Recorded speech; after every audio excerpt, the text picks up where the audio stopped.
It's okay to want an abortion. Did you know 1 in 4 people who can get pregnant will have one? So it's actually more common than most people think. At CareFM, you can choose what type of abortion care works best for you. We have in-person locations with private entrances in Atlanta, Chicago, and the Washington, D.C. areas. And we also offer medically supported abortion pills by mail in 20 states. For some people, it's more comforting to come into a private office where they can sit with one of our medical providers and either leave no longer pregnant or with abortion pills in hand. For others, they prefer to get abortion pills through the mail so they can decide the best time and place to complete the process. Getting abortion pills by mail from CareFM is simple. Fill out an online form, and a licensed provider will review your medical history. And if eligible, your medication will be shipped to you in a couple of days. Kara, our text-based abortion companion, will guide you through the process from start to finish with instructions, reminders, and answers to all your questions whenever they come up 24/7. With either choice, please know CareFM will support you every step of the way. Learn more at carefm.org. In Walmart's Who Newville, joy started to grow. For online-only savings sure to steal the show. Tech treats and toys so dazzling and new. Walmart Cyber Monday deal soon ready for you. It's online only with very little time to spare. December 1st will soon be here, so be sure to be there. The Who's are prepared. Are you ready too? A day packed with savings. Amazing! Who knew? Subject to availability, terms and fees apply. Get your mother-loving ears on because your big-time radio DJ's got news. PayPal lets you choose how you want to pay for all the stuff. With PayPal, I can pay in-store, pay online, or pay over time. What's that? You want this translated into song? I hope you're sitting down. You can pay your own way. You keep those ears on, you hear? Don't just pay, baby. PayPal. Learn more at paypal.com. But I think from Henry's point of view, this was his last chance saloon. He had one chance. He might as well die if he didn't get it. Whereas Richard could, as you say, have gone away and come again. But for Henry, he wasn't going to get another chance. He had that moment.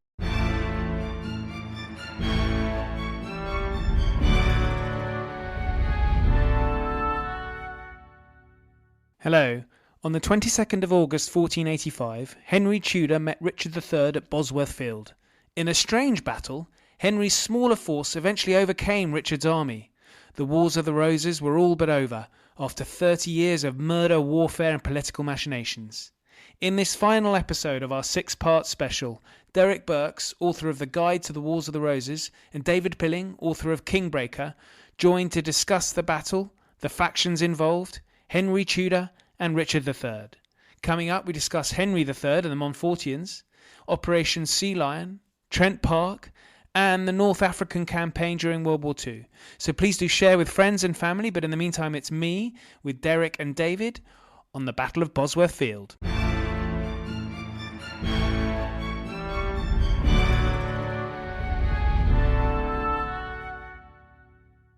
If we try and remove this crime, was he actually a good king over the 2 years that he did reign?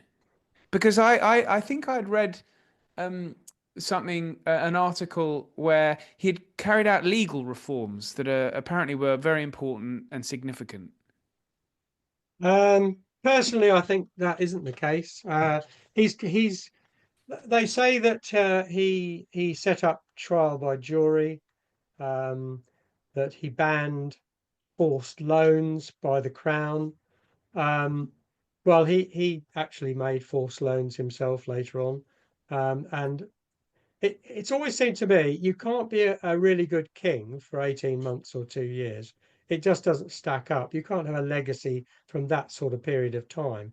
Whether he would have been a good king over time, I'm not sure he wouldn't have been, actually. He may well have been.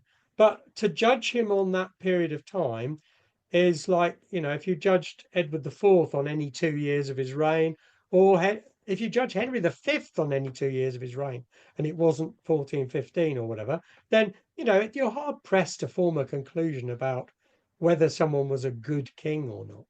Didn't he lift restrictions on printing rights? So but he enabled more books to be printed in English.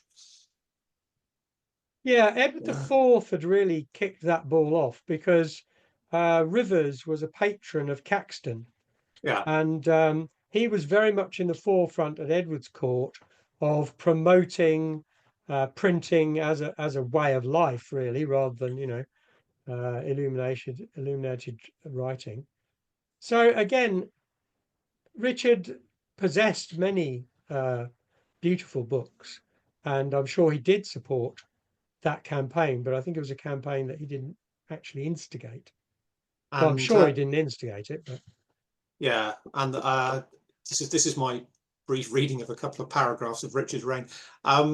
There's an argument in his favour that he set up something called the Court of Appeals, which was meant to allow poor people to have greater access to justice. I wasn't so convinced of that because, I mean, I normally look at the 13th century, and that had been in motion for long before the Wars of the Roses period.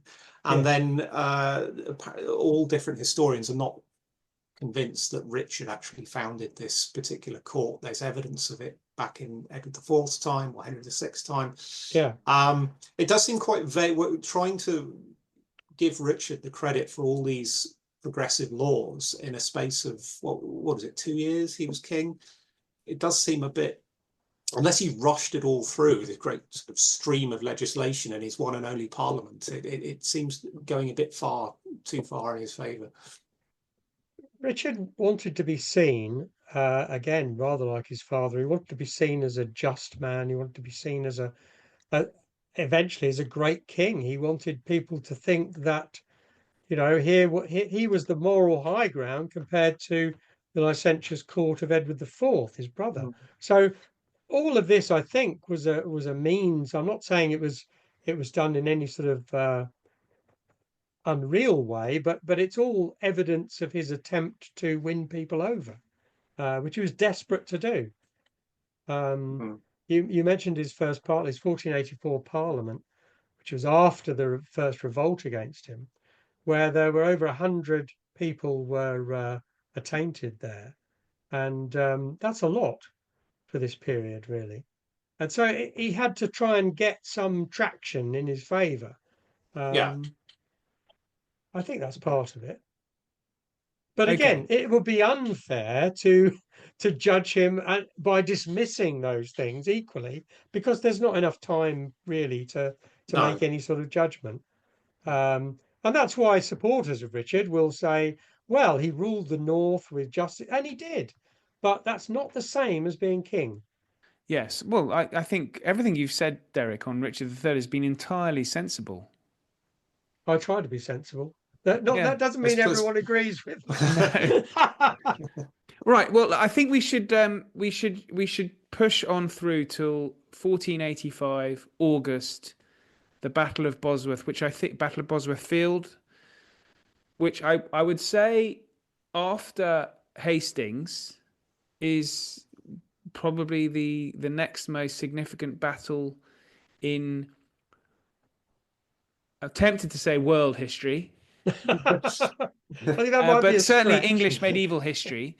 And it's for us when we go from the medieval period into the modern period. And I think we basically shift the rest of the world over to the modern period as well, don't we? Yeah, I'm going to stop you there. I think, if you're in the 13th century, I think you're probably going to say the Battle of Evesham is one of the more important ones, or others. Within its time frame, Bosworth was clearly very, very important, but I'm not sure its significance is any greater than that, because if Henry Tudor had turned out to be a complete twerp, then the Bosworth would not have been the end of it. Yes, we're making too much of one dynasty taking over from another. The Tudors.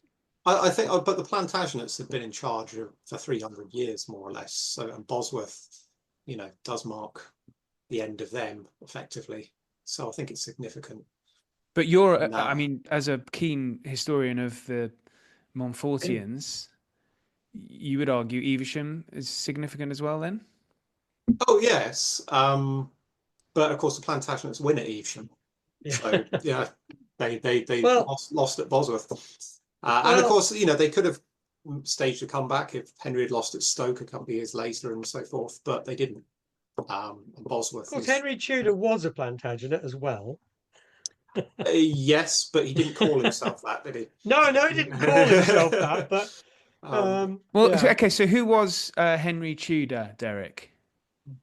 Oh, the hard ones first. Oh, Okay. is it? Well, is it No, that no, hard? it's an easy one. Mhm. Okay. So, uh, Henry was the son of Margaret Beaufort.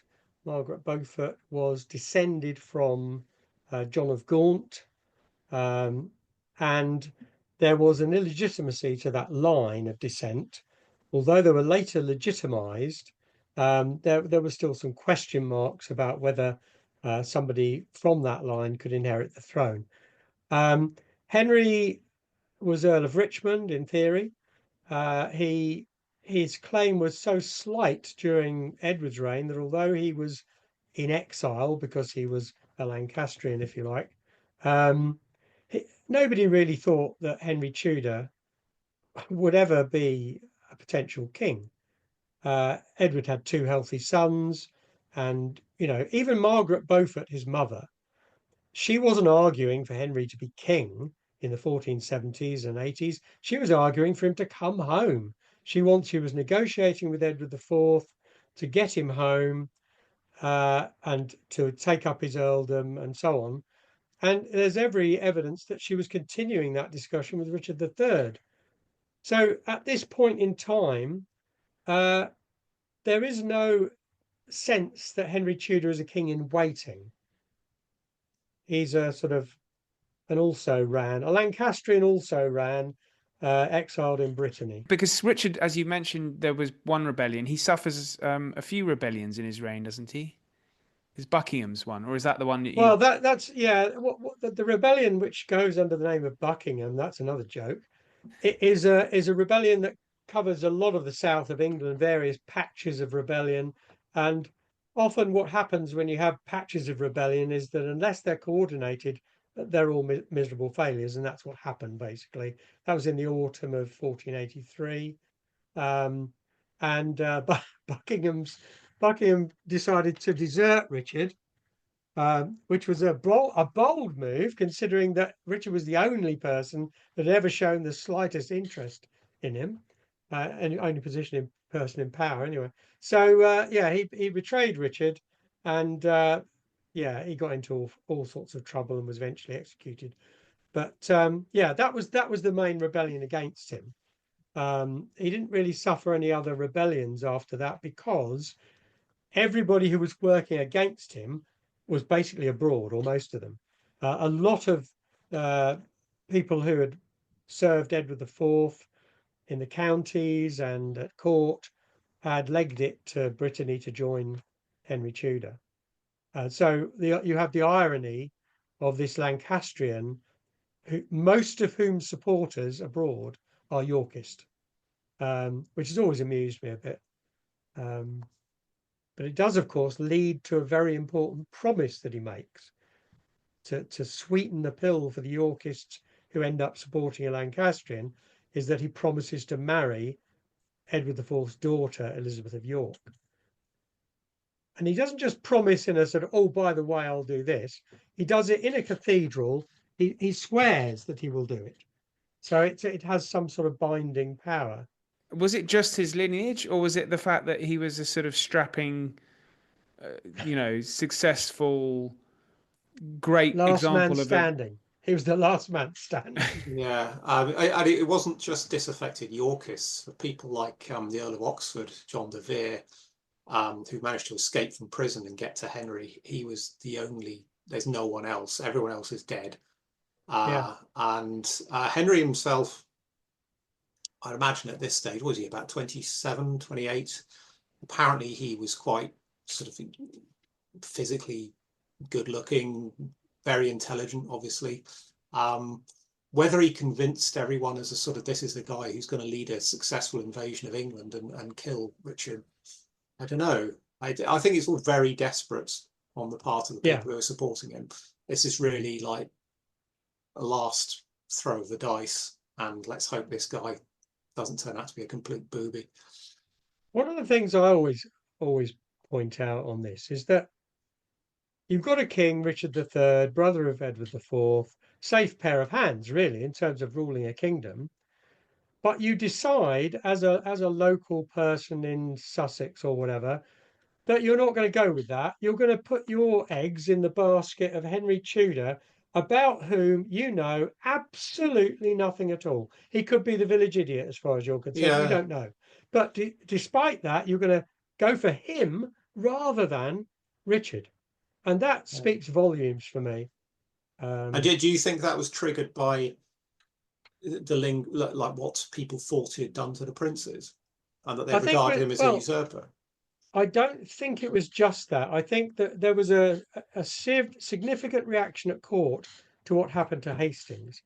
And what happens at court filters through to the counties. People write letters, and opinion kind of formulates. It doesn't happen in any sort of organized way. But I think people felt, well, something is not right at court. And added to that, the disappearance of the princes, as you said earlier, the unexplained disappearance of the princes. And people just felt, well, no, the legacy of Edward IV is his two sons. If it's not them, it can't be Richard because of the things he's done. And yes. I get that. That implies they did have standards then. I mean, it's not. Well, there just must have been a religious completely element to ruthless, and yeah, there must be.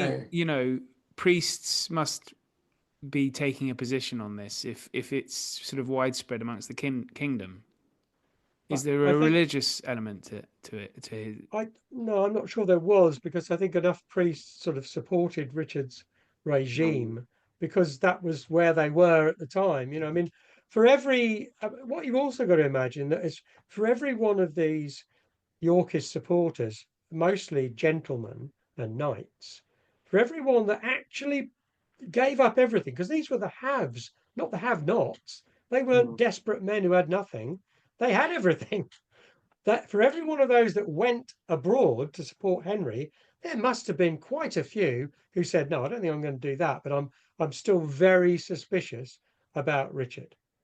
And so what you've got then is a population of powerful men that includes many who are doubtful about Richard.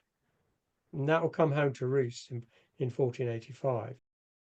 It's okay to want an abortion. Did you know 1 in 4 people who can get pregnant will have one? So it's actually more common than most people think. At CareFM, you can choose what type of abortion care works best for you. We have in-person locations with private entrances in Atlanta, Chicago, and the Washington, D.C. areas. And we also offer medically supported abortion pills by mail in 20 states. For some people, it's more comforting to come into a private office where they can sit with one of our medical providers and either leave no longer pregnant or with abortion pills in hand. For others, they prefer to get abortion pills through the mail so they can decide the best time and place to complete the process. Getting abortion pills by mail from CareFM is simple. Fill out an online form, and a licensed provider will review your medical history. And if eligible, your medication will be shipped to you in a couple of days. Kara, our text-based abortion companion, will guide you through the process from start to finish with instructions, reminders, and answers to all your questions whenever they come up 24/7. With either choice, please know CareFM will support you every step of the way.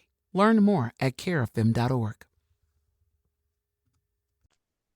Hello, Ollie here. Please forgive my interruption, but I wanted to let you know that at Aspects of History, we produce a digital magazine featuring articles, interviews, short stories and book reviews of the best historical writing available. Authors featured including Ben Macintyre, Lucy Worsley, Andrew Roberts and plenty more. An annual subscription is available for only $9.99, that's pounds or dollars. Yep, you heard that right. That's 6 issues for under £10 or dollars. Head over to aspectsofhistory.com to subscribe, where you can also gift subscriptions. Now back to the show. Okay, so the battle. What do we need to know about the battle? I mean, we know the victor, but this is, you're sort of slightly doubting its significance. No, Derek? no, I'm not doubting its significance. I'm just saying we can't go overboard on Oh, the significance of why that one not? Why battle. not, Derek? Well, because as David said earlier, I think if Henry had lost at the Battle of Stoke a couple of years later, then we wouldn't be talking about Bosworth. So it's it's all relative to what happens afterwards. If at the time, and I've said this many times, if you ask somebody in September 1485 whether that was it, whether that was the end of all the fighting, if you ask the average nobleman and gentleman, I think they'd be saying, well, let's wait and see. Because so much had changed and happened over the years, I don't think anybody would be saying, yeah, it's all sorted. And so I don't think we should either. Is it Um, Shakespeare that makes us think this then? Shakespeare makes us think, it doesn't make us think anything, but people tend to read things from Shakespeare because it's sort of very well known. No, it's a very important battle, but it's also probably the oddest battle that in the Middle Ages. So why is Really it odd? weird battle. Well, you've got a small army and a massive army in theory, and the small army wins. That's odd to start with. And You've they had got to attack uphill as well. yeah, Richard had he had artillery, he had all the yeah, advantages. And Richard is touted by his fans as this great military commander. It's like he leads in one battle, he loses, he gets killed. Sorry, that's not Henry V, is it? No. You know, Played one, lost played one. one, lost one. You know? but it's Yeah. also odd because arguably the two largest armies in the field, allegedly on the king's side, didn't fight at all. The army of Thomas Stanley didn't fight at all to speak of, and the army of the Earl of Northumberland, which was bigger than anybody else's, probably 10,000 strong, they didn't fight at all either. And that's a lot of muscle that's not coming in on the side of the king.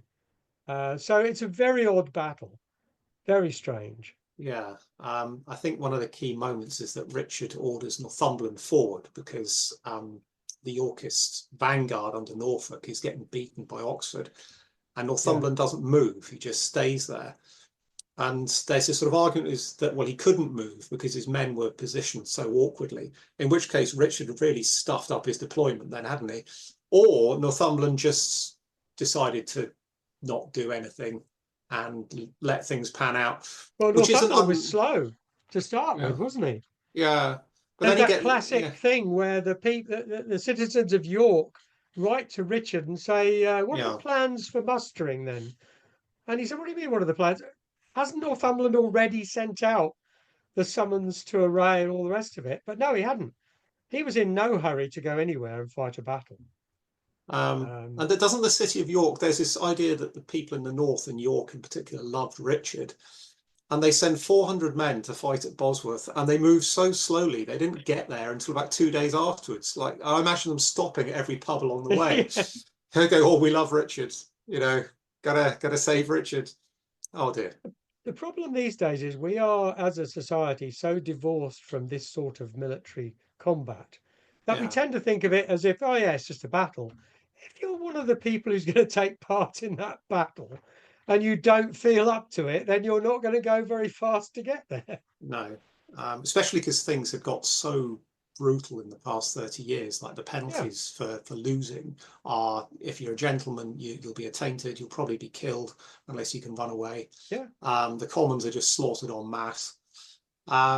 So yeah, you're going to think twice before committing to anything. And if you look at Northumberland's own position, his father had died fighting for Henry VI. He was imprisoned early on by Edward IV, eventually managed to get his earldom back.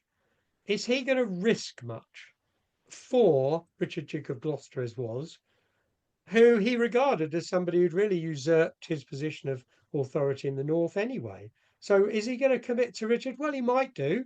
Let's see how things pan out. And they didn't pan out very well for Richard. No. I think it's worth pointing out that Richard could have got away. The Spanish ambassador who was present, he actually said to him, look, this is going really badly. Why don't you get off the field and we'll come back and have another go? Because Edward IV, who was this great commander, he showed his back a couple of times and then came back from the Low Countries and managed to recover. So Richard wasn't doomed. He chose to embark upon this famous last charge. But that's the difference between the two brothers.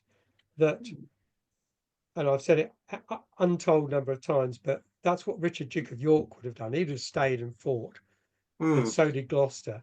But Edward was wilier than that. Edward was sensible, canny. And so if he thought he couldn't win, why would you carry on? Because you lose everything. So you're right to point that out. He could have just gone and maybe gathered his forces again and made another bid for the throne. After all, who was Henry Tudor? Nobody knew, as we've said, anything about him. So he might be a complete failure. But he didn't. No. As many listeners may be aware, that Richard's body was found in the car park in Leicester, which I have to say, after all this discussion, seems a much more appropriate place for him to be lying in rest rather than in Leicester Cathedral. But he had 11, I think, is it 11 wounds on him? So sort of hacked to death. I think most of the wounds were to the head, but you'll know better than me. Well, I don't necessarily, but I think a lot of those wounds would also have been post-mortem, I think. I think he charges straight at Henry. That's his plan. Plan C is to charge straight at Henry, because he knows if he kills Henry, it's all over. Although, interestingly, there are other scenarios to that. But so he tries to kill her. He gets very close. So this is the thin boundaries of events, isn't it? He gets very close. He gets close enough to kill his standard bearer, who is never going to be far from the monarch. So he gets very close. I've got a letter that I've been sitting on for a couple of years now. I've been trying to get translated, but it's very difficult handwriting. But it's written by one of Henry Tudor's French mercenaries, a chap called Nicholas Le Boeuf, Nicholas the Beef. But he was actually present. He was fighting as part of Henry's bodyguard when Richard closed in. And he actually describes in this letter what happened. This is an eyewitness account. And he says that Henry got off his horse and he got in among us, among the pikes, because he wanted to stand with us against Richard's charge. So the idea that there's this idea that Henry was a coward who hid, or, just kind of cowered before the mighty Richard. In fact, he could have if he's a coward, he could have turned around on his horse and rode off. But according to this contemporary eyewitness account, Henry actually gets off his horse and prepares to stand among his French and Swiss mercenaries. And he's like, if we're going to die, I'm going to die here with you. So it's a lot of bravery on the sides of both leaders, I think, even though Henry had no military experience. But I think from Henry's point of view, this was his last chance saloon. He had one chance. He might as well die if he didn't get it. Whereas Richard could, as you say, have gone away and come again. But for Henry, he wasn't going to get another chance. He had that moment. The option for even if he escapes the battle is he's going to spend the rest of his life as some sort of penniless exile. He's quite sort of pathetic Bonnie Prince Charlie figure. So and he's been there before. I've done that. I don't like it. But we should probably mention the pivotal moment of the battle, which is when that charge is taking place. The people we haven't mentioned so far are the Stanley brothers, Thomas Stanley and William Stanley. Now, Thomas Stanley and William Stanley are committed to Henry. They have promised Henry they will fight with him, but kind of like when the time is right, we'll fight with you as long as you don't get totally butchered in the first part of the battle. But Thomas Stanley's army's very sizable, several thousand certainly. His brother also has several thousand men, fewer than Thomas, but a substantial number of men. Now the difference is Thomas Stanley is keeping all options open. He wants to be able to say to Richard, if Richard wins, well, yes, I was guarding the road to London just in case, Henry escaped and so on. William Stanley does not have that option because William Stanley has already been outed to Richard as a traitor by Stanley's son. So when we get to Bosworth, as far as William Stanley is concerned, there has to be one victor, and it has to be Henry, because otherwise he's going to face treason charges. So when it comes to the crunch, and the Henry Tudor's waiting to see, are the Stanleys going to come in? Are they at the last minute? Are they going to save me? Thomas Stanley just sits there. But William Stanley decides he has to intervene in case Henry is killed. Now, people read all sorts of things into this. One thing I will say, there's absolutely no chance that William deliberately arrived just in the nick of time. I don't think he was planning it down to the last second, but effectively that's what happened. He intervened, and of course Richard's charge, whilst it had got a long way, it was sort of held up by this influx of men coming in from their flank. So that proved to be the significant moment. I think we should also mention Oxford. Henry basically entrusts most of his soldiers to the Earl of Oxford, who the reason Richard is kind of provoked into this charge is because Oxford defeats the Yorkist vanguard. He comes up with these tactics where his men are in this very close formation, which seems to be like a continental style tactic that Richard's men aren't familiar with. And so this much sort of smaller army is able to fight on a much narrower front. And Richard is basically losing the battle before he decides to launch this charge. And that's down to John de Vere, the Earl of Oxford. He then goes on to win Henry's battles for him at Stoke and Blackheath as well. Yeah. He's one of the foremost military officers and tacticians, I think, of his generation.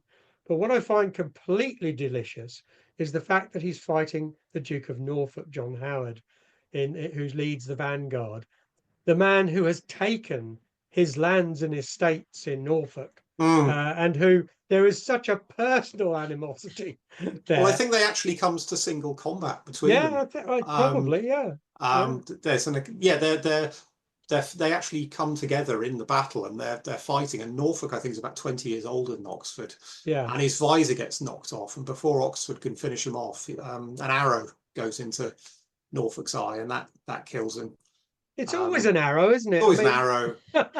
Oxford must have been standing there going, "Oh." But you're right. I mean, he had most of the men with him, which is why, as you say, to Richard, it was an attractive idea to charge down at Henry, because Henry only had a relatively small force with him.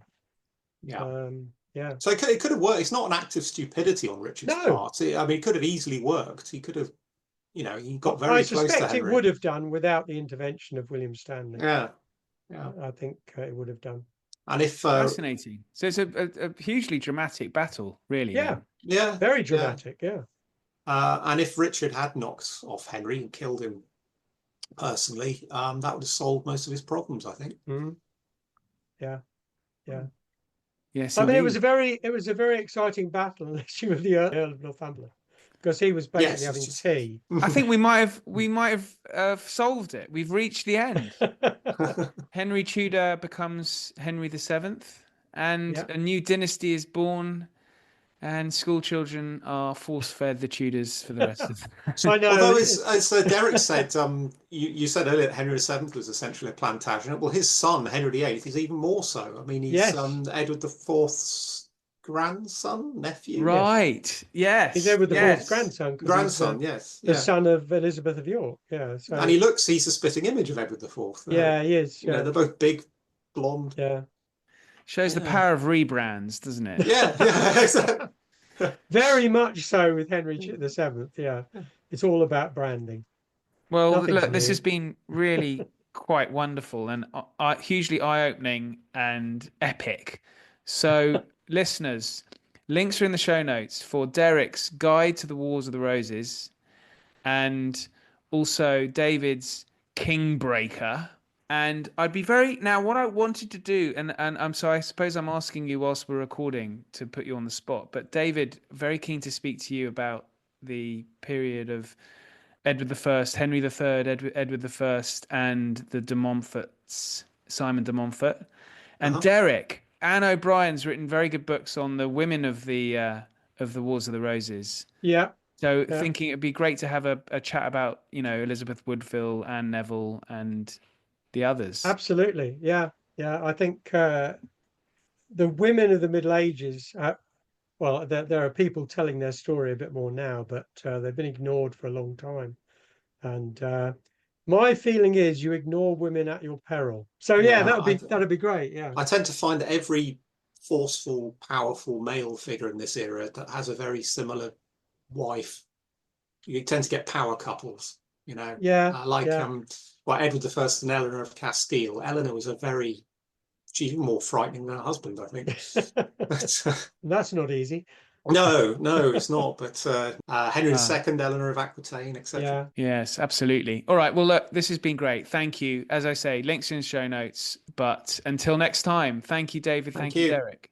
Thanks very much. Yeah. Thanks so much for listening. Links are in the show notes. Please share with friends and family. And if you want to get in touch, you can through X or email history@aspectsofhistory.com. But until then, thank you and good night.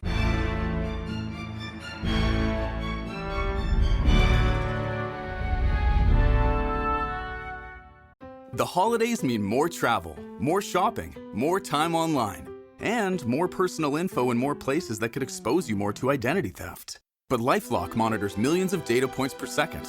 If your identity is stolen, our US-based restoration specialists will fix it, guaranteed, or your money back. Don't face drained accounts, fraudulent loans, or financial losses alone. Get more holiday fun and less holiday worry with LifeLock. Save up to 40% your first year. Visit LifeLock.com/podcast. Terms apply.